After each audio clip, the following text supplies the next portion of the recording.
Hi everyone, welcome back to Disc Golf Valley Tips and Tricks. And today we're going to do a video on basic skills. I thought before we start going through all of the courses and showing you what to do on each hole, that it would be a good idea for new players to have a video that they can access that just shows some of the basic skills that will help you start your journey on Disc Golf Valley with a little bit of a jump start, knowing all of the tips and tricks of how to throw and how to adjust your aim for various discs and wind conditions and that type of thing. So I've switched over to one of my alternate accounts for this demonstration, and let's get started. The first thing that we should probably take a look at is some of the apps that you can use to get familiar with your discs and how they fly. Let's first of all take a look at the test course. Let's hit play and go to our collection. It's probably the best. And we can pick any one of our discs here in our either our collection or our bag and tap on it once, and it comes over to the side screen here. And if you tap on the little I button, that will take you to a test drive field, something like what you might have a driver's range at a golf course. And you can take any disc to this test field and see how it flies. And so we've got a 10-speed musket here, and we can just pull back and observe how that disc goes, how it fades, how far it goes before it lands, rethrow it at any time. And this is a great way to get a feel for your discs and what you might need to do to help it fly in the direction that you want. For example, we notice that if we pull straight back, it does have a tendency to fade off to the left and end up left of straight. So if we want to adjust for that, there's a couple things we can do in our rethrow. So if we wanted it to go down the fairway and land directly straight, then what we need to do is figure out how much of a anhyzer we need to put on it in order for it to end up landing straight dead center. So you can experiment with that. And bring in any disc. Let's take a look at maybe some putters. Let's go to our utility slot and take a look at our Hope, our beautiful Hope disc. Yeah, it's a 2-speed. Let's see how far it goes, first of all. It's a good idea to keep a consistent height. Now, you can make adjustments and try different things that way, but as you're comparing one disc to another, it's good to have a consistent height. Just the one that comes by default, to see how every disc flies compared to other discs. So let's just pull straight back all the way and see how far this Hope goes and how much it strays left to right. And that's pretty amazing. It's just like bang on. It's straight as an arrow. So it's good to know that the Hope disc, once you acquire that, is not going to fade on you. You can point it right at a basket, and it's not going to fly off to the left or right. Let's pull it down one more time and notice how far it flies. It hits the ground at about 60 meters, and then slides about another 10 meters to 71 meters. And so that's good to know for every one of your discs. What is the range it is going to fly before it hits the ground? Let's compare that to our Fuse. That's a 5-speed, and I often use this as my putter. So let's take a look and see how it compares to the Hope. See, it almost goes to the 75-meter mark before it lands, so it has a greater distance. But you notice that it did fade off to the right a little bit. It wasn't dead on center, which is interesting to me because often I will take the Fuse and aim it right at the basket and it goes in. So not sure why on the test field that it does fade off to the right a little bit, because it is usually pretty accurate and straight as an arrow into the basket as well. Let's go back to our main slot, and let's maybe, just in comparison, take a look at a distance driver here. Let's choose our beautiful Rive disc here, and see how far it goes before it lands. Pull it straight back to get a good comparison, and we see it goes almost 125 meters before it lands, and then skips off for another 25 meters or so. But we see that it does fade off to the right quite a bit. And so what do we need to do when we're using this disc for a distance driver and we want it to land pretty much straight in front of us instead of off to the left? Well, we have to make adjustments again by putting quite a bit of an anhyzer on it before we throw it. And that will take it off to the right, but then the natural fade brings it back to center. Still off quite a bit in the end, so maybe just put just a little bit more on it.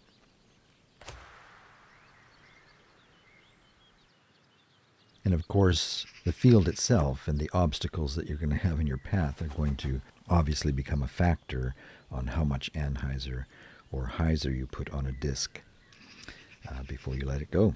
All right, so that's the test drive field. Let's now also go to our practice tab here and go to take a look at some of the little apps that they have that you can use to practice with any given disc in your bag to see how far it goes. So take a look at this little practice field here. We see the flag or the basket is set up to be 33 meters away. How far are you going to have to pull back in order for it to come close to where that basket is going to be? And that's kind of represented by your green field there. So how far do we have to pull it back in order for it to land appropriately in the right spot? And this is learning your distance. They have these wonderful measurement tools here. I'm going to call them line 1, line 2, line 3 as we go through our courses here.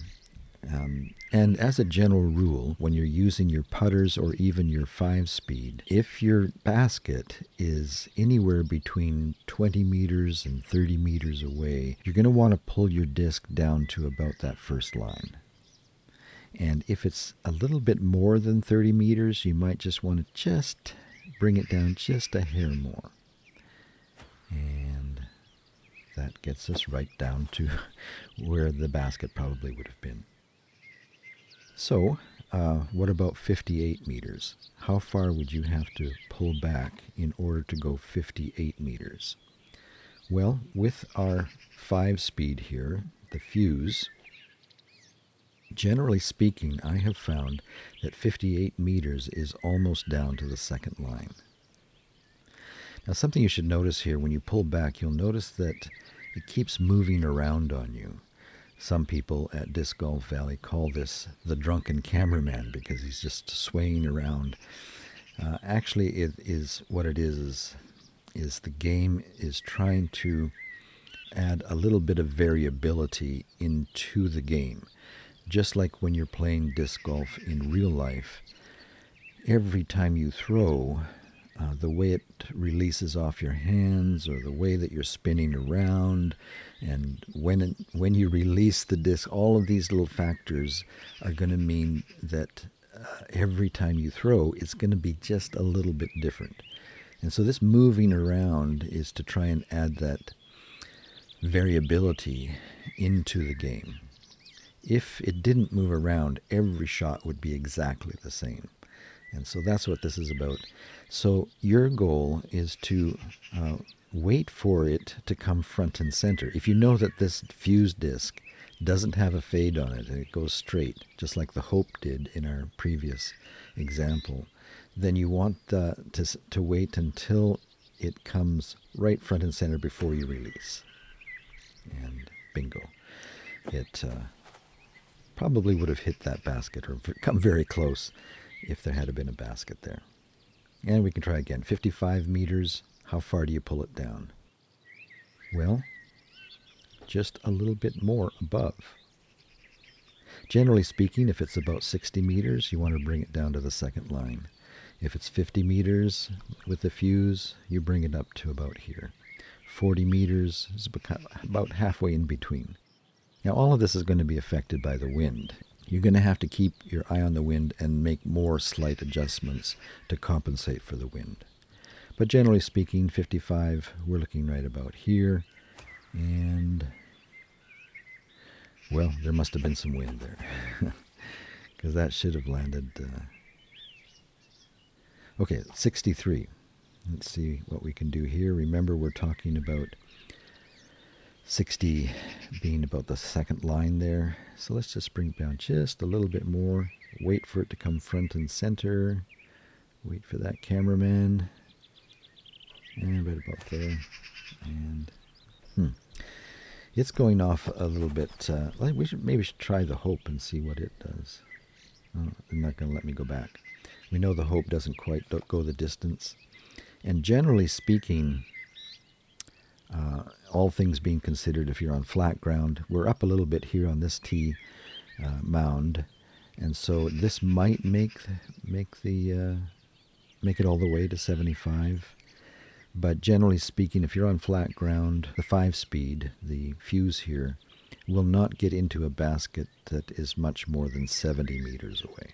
So we could pull it all the way down, and it's probably going to fall short, although the fact that we are up on a mound might make a difference here.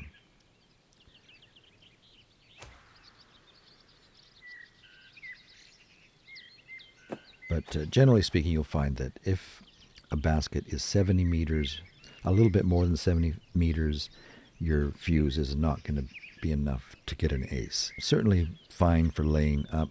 Now we're 93 meters away. The Grace is probably more than what we need. Let's see what else we have here. I think probably the Musket is what we would want. It's probably still going to be more than what we need. And so in this case, we might not pull it back all the way. Just bring it back a little bit before we let go. Now, the thing to know and take note of is how much your disc is going to fade. And if you know that this Musket is going to fade a little bit to the left, then you need to compensate for that. And there's two ways of doing that. You can put a little bit of an anhyzer on that, or you can put your pointer somewhere about here and then pull straight back. And everybody has their own style of what they do, and you need to find out what's going to work best for you. Now, we pulled all the way back there. We should have held off a little bit. 100 meters, probably the Sapphire. You notice that both of these are 10 speeds. The reason why the Sapphire will go a little bit longer is because it has the attribute of extra glide. And we could probably use the Musket on this, especially for laying up to the basket. It's very unlikely that, very unusual that you would get an ace from 100 meters away anyways. And so the Musket is probably going to be fine. Let's this time do an anhyzer on it. Let it go off to the right and then come back, and it will be fine for a layup disc. It may go beyond the basket, but it'll be a short distance to come back. Something I would like to point out here is you'll notice that this disc has an attribute, actually two attributes. One is called accurate and one is called wind break. In theory, any disc that has the wind break attribute is going to do a little bit better in strong winds. And so if you're up against a 3 or a 4 speed wind, then you might want to look for discs in your bag that have the wind break attribute. The accurate, what this means, remember we were talking about when you're pulling straight back, there's this movement that goes back and forth to introduce variability into every shot.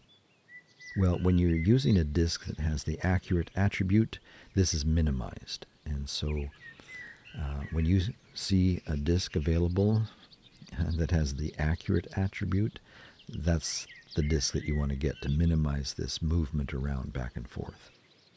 And so watch out for discs that have that accurate attribute. If you have a choice between a disc that has the attribute of accuracy and that one that doesn't in the same speed, I always go for the one that has the accurate.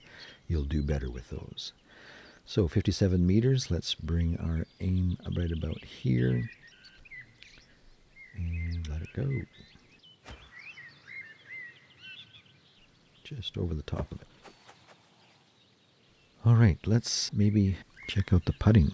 Let's retire out of here and check out the putting. There's two ways to put the disc in the basket when you're close to it. One is called putting, and the other one is using a backhand or forehand to throw the disc in. We'll call those throw-ins. But if you're putting, let's maybe choose a putter here. If you're putting, what you want to do is pull back on the disc with your finger and then throw it at the basket or push it towards the basket. And you always want to pull back. When you're first starting out, you might be just tempted to grab that disc and push it into the basket, but you'll always get better results if you pull it back first and then just throw it up to the basket by bringing your finger up towards the basket and above the basket.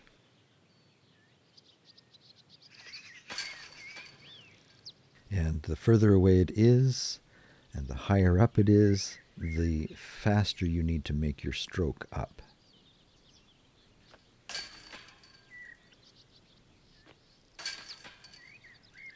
So it's up a ways. We need to put a little bit more force when we lift our finger up. And you want to bring your finger so it's ending up maybe an inch or so above the basket. That always helps. So your finger ends up quite a bit higher. But the other way to put the disc in your basket is to actually use a real throw. And some people like to use the forehand when they're throwing the disc in the basket. They've found a way to make that more accurate somehow. I've never been able to figure that out.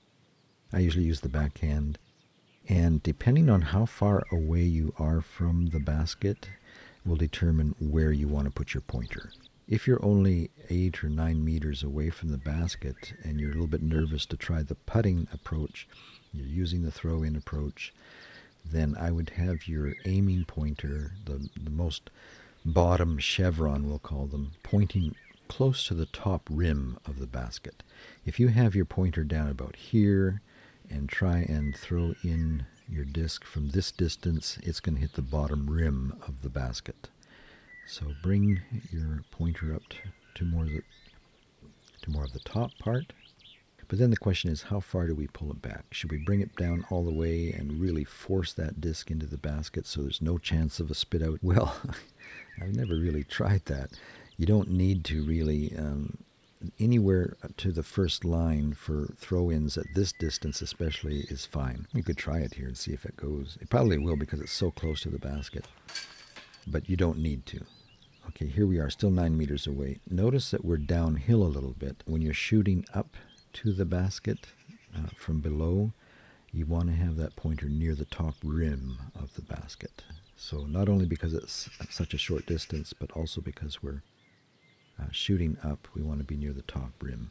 But you really only need to have it down to the first line of measurement there for anywhere between the 8 meters to 30 meters, and it'll get into the basket. If it goes beyond 30 meters, then you start wanting to bring it down below the first line there.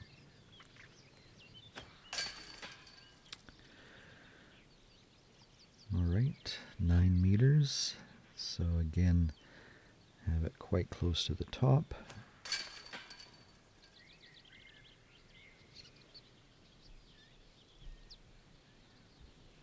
I want to see if we have, it's been a while since I've gone on this course. Here we are, 10 meters.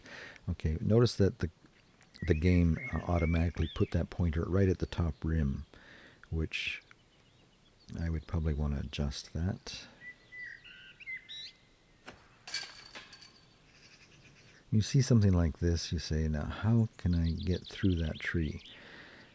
Well, there aren't that many leaves here, so I think you could be able to go straight through and be fine. If you wanted to adjust it, move over a little bit so you're clear of those leaves. But then you kind of got to worry about the little bush down there too. But you're shooting downhill a little bit, so you might compensate by not having it come all the way down to the line. And as you continue to work with this practice course, they move the basket further and further away.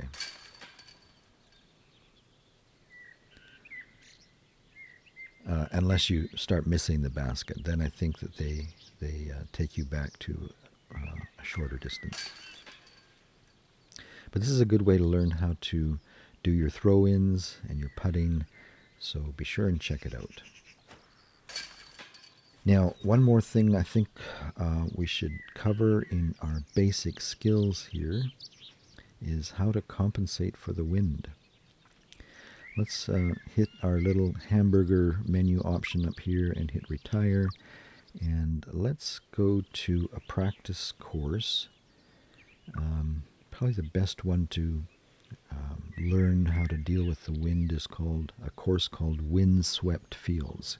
Here you will get winds of 3 and 4, and here's a 4 speed wind. And this is really going to affect the flight of your disc. Let's take our Hope, for example, that we saw flew straight as an arrow, and let's just pull it back and see how much this wind will affect that straight arrow.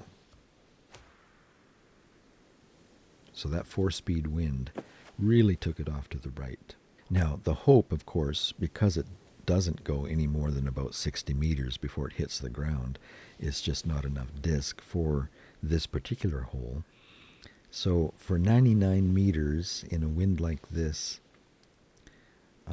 the wind is going to kind of carry your disc too. If the wind is coming behind you, it's going to make your disc fly further. So you have to keep that in mind as well. But for this hole, we could probably get away with the MD3 here, the 5-speed, because it does go a little bit further than some 5 speeds, and we've got that wind. So let's see. I'm going to compensate a little bit by moving my aim over to the left a little bit and let the wind take it away.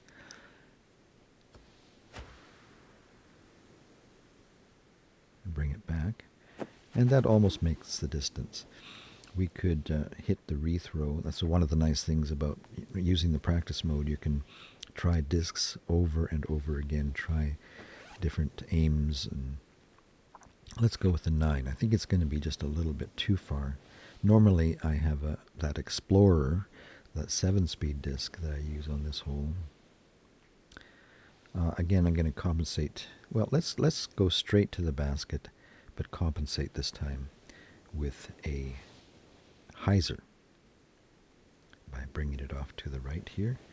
So that's going to go off, but then come back because of the wind, or start going off because of the wind and then come back because of the hyzer that we put on it. So that's not too bad. We've got a putt that's only 12 meters. So here's where we need to be careful with a strong wind like this. Depending on the direction of the wind, whether it's behind you or coming straight to your face, that disc is going to be affected in different ways. When it's at our back here, it's not going to lift our disc that much.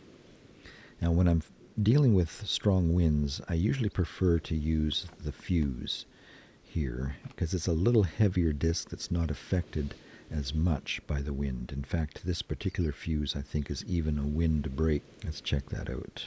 Yes, it's a wind break disc. And so when I'm dealing with heavy winds, I like to use this accurate fuse that has the wind break attribute. So it's not going to be affected as much by the wind. And then we'll choose the throw-in approach rather than the putting at 12 meters. I kind of like to do that.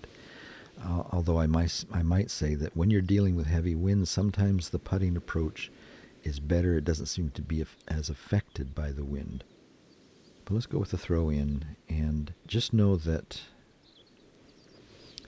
anything 12 meters and above, that disc is going to be affected by the wind. The further away the basket is in a strong wind like this, the more it will be affected, at least to a certain point. So I would bring my pointer down just a little bit more than I normally would in a 2-speed wind, for example, because I know it's going to lift up just a little bit. And then you can just bring it back to the way you normally aim. And there you go. Now, the nice thing about using the practice round is that you are given the option of replaying the hole or moving on to the next one. So if you want to try this hole again, just hit replay the hole. And another nice thing to know about practice round is you can reset it. If you're wanting to practice in a little bit different wind condition, you can just hit restart, and that'll give you another wind condition to try. Okay, here we have a strong forewind in the opposite direction, and this time I'm going to purposely put my disc off to beyond the basket and off to the side. Let's say maybe use our 10 speed here. And then leave us in a position where we're having to come back to the basket against the wind. Alright, so we're 20 meters away from the basket in a strong wind that's coming right at our face this time. And when it's coming right towards you, the wind is going to lift that disc up more than when it's coming from your back. And so remember that when you're up against a wind in your face, that disc is going to rise up, just like it would in normal life. You know how a disc is just lifted up by the wind when it's when you're going right into the wind. And it's no different in the game. So what do we need to do to compensate? Well, if this was a normal wind, like anywhere up to 2-speed wind, when I aim at 20 meters, I would put my pointer right in the center of the basket if I'm on level ground. If I was above the basket and shooting downwards, I might compensate by bringing my aim down a bit. Or when I pull back, I don't pull back as far shooting down at the basket. But and then also when I'm shooting up, doing an upshot, then I might compensate by having my pointer near the top rim of the basket. But when it's level ground and in normal wind conditions, 1 or 2 winds, I usually have my pointer front and center, right in the center of the basket. Some people will say never point to the center of the basket because it's more likely to give you a spit out. But that hasn't been my experience, and so I go with what works with me. You can determine for yourself what works for you. I think also that the developers of the game keep changing things in their programming, and so we might go through a month or 2 where you get a lot of spit outs, and then they make a few adjustments and you don't get so many spit outs, and so it changes. But for me, generally speaking, when I'm on level ground in a 2-speed wind or less, front and center is where I will aim. Especially with a disc that doesn't, that shoots straight. Now, if you know that the disc that you're using fades off to the left, well, then you need to compensate for that as well. But we're talking about discs that go straight as an arrow, like this Hope or the Fuse. Now, the Fuse in this case would probably be better because it's not as affected by the wind, so we wouldn't have to compensate as much. If we're using the Hope, then we probably want to compensate more. So how do you compensate for a wind condition that is as strong as a 4? I have found that in a 4 wind, you almost have to go down below the bottom rim of the basket. The disc is going to rise up that much.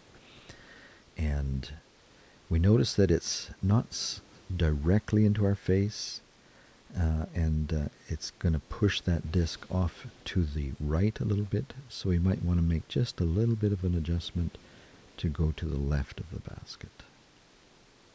Something like that. Let's give that a try. Pull back, and now you can pull back to what you would normally pull it back to for 20 meters. Anything between 10 meters and 30 meters, you can use the same measurement here, bringing it down to the first level. And also kind of keep your eye on how much the camera, we'll call it the cameraman, but the way that the game is adjusting your aim by going bobbing around up and down, over and side. You want to release your disc when it's kind of right front and center, but has not moved down too much, because then you're still going to hit the bottom rim of the basket. And if you've kind of lost track of how much it's gone up or down, you can push your disc back to its placement there and bring it down again, and this time try and keep your eye on how much it's going up or down before you release. And you saw how much that disc flew up. We had it pointed down below the rim of the basket, and it almost ended up being too high. So keep that in mind when you are working with strong winds, that you need to make those kinds of adjustments. Just one more thing that I might point out. Let's hit our hamburger menu option and retire out of this. Maybe go to a different course this time. Let's do Lakeside. That's probably fine. And I want you to take a look at how the disc is affected by the attributes that it has. When I first started the game, I didn't pay too much attention to attributes, didn't know how they really affected the disc, but they do affect the way your disc flies and lands. And so let's take a look at some examples here. We'll notice that our 10-speed musket here is an accurate, which we like. Remember, we always, anything that is 10 speed, actually the Grace is an 11 speed, and it has the accurate attributes. When you get past the Grace, none of the other distance drivers ever have that accurate attribute. But anything the 11 and below, you always want to try as much as possible for that accurate attribute when you're selecting discs and buying discs. But you notice that this one has a roll attribute. But the other 10-speed that we have does not have the roll attribute. It has an extra glide attribute. Now the extra glide attribute means it's actually going to go further than one that does not have that attribute. But also, when it does not have the roll attribute, it's going to slide a lot further when it does land. And so the amount of distance that it's actually going to end up at is going to be a lot further away. And sometimes you like that. You like to get further down the course. But there are other times when you're landing near the basket that you don't want it to slide another 20 meters because you're getting away from the basket. And this is a good hole to show that. The 94 meters in itself is probably, if you're doing a layup, if you're trying to do an ace here, this is actually a disc that you could probably get an ace with. Let's try that first of all. Let's pull it straight back. And notice how that disc just swings around and just short of an ace there. If we want to try that again, let's maybe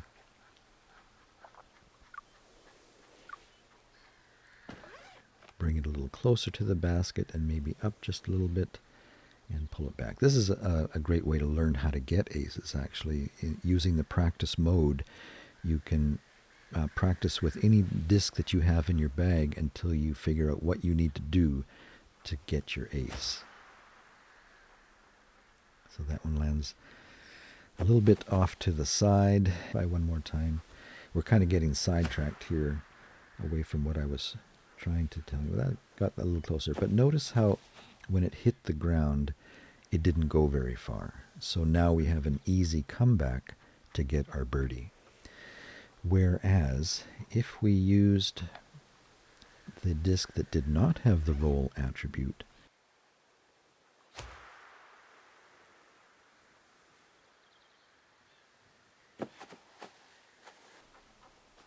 now we're 22 meters away, whereas with the other 10 speed we were only about 8 meters away. So it stuck the landing.